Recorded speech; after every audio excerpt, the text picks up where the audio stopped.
5 star rating cars వాడే ప్రతి ఒక్కరు కూడా దయచేసి ఈ వీడియోని అయితే చూడండి. నేను 5 స్టార్ రేటింగ్ కార్ వాడుతున్నాను కదా, నన్నెవడరా ఆపేది? రోడ్డు మీదకి వెళ్తున్నప్పుడు నా కార్ వెళ్ళేసి ఎవరినైనా హిట్ చేసినా, వాడొచ్చేసి నన్ను హిట్ చేసినా ఆడికే బొక్క అని ఎవరైతే అనుకుంటూ ఉంటారో దయచేసి ఈ వీడియోని అయితే పూర్తిగా చూడండి. ఎందుకంటే 5 స్టార్ రేటింగ్ కార్ కదా అని చెప్పేసి మనం కొన్ని సందర్భాలు అనుకున్నప్పుడు ఆ 5 స్టార్ రేటింగ్కి కూడా కొన్ని లిమిట్స్ అని చెప్పేసి అయితే ఉంటాయండి. గ్లోబల్ ఎన్క్యాప్ క్రాష్ టెస్ట్ చేసేది 64 kmph స్పీడ్లో, అంటే దాని స్పీడ్ లిమిట్ అని చెప్పేసి 64 kmph స్పీడ్లో 5 స్టార్ రేటింగ్ అండి.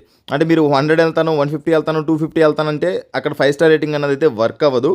అంటే ఒక విషయం గుర్తుంచుకోండి, మీరు యూజ్ చేస్తున్న 5 స్టార్ రేటింగ్ అనేది కేవలం 64 kmph స్పీడ్ వరకు మాత్రమే పనికి వస్తుంది. అది కూడా కొన్ని సిచ్యువేషన్స్లో మాత్రమే ఇది పనికి వస్తుంది అన్న విషయాన్ని అయితే గుర్తుంచుకోండి.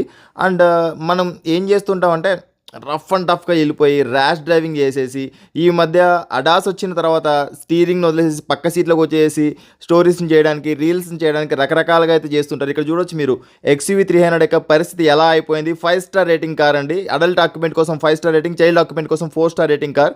ఇక్కడ మీరు చూసినట్టయితే కనుక ఏ పిల్లర్, బి పిల్లర్, డోర్స్ మొత్తం అంతా కూడా ఇదైపోయి, క్రంపల్ జోన్ మొత్తం అంతా కూడా క్రష్ అయిపోయి, రూఫ్ మొత్తం అంతా కూడా క్రష్ అయిపోయి, ఇందులో ఒక డాక్టర్ యొక్క నిండు ప్రాణాలని చెప్పేసి అయితే పోయాయని చెప్పేసి అయితే మనం గుర్తుంచుకోండి.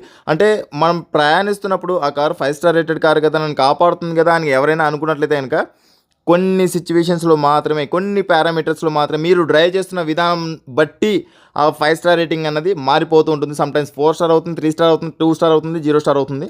అండ్ ఈ వీడియో కనుక నచ్చినట్లయితే కనుక ప్లీజ్ లైక్ అండ్ సబ్స్క్రైబ్ చేసుకోండి.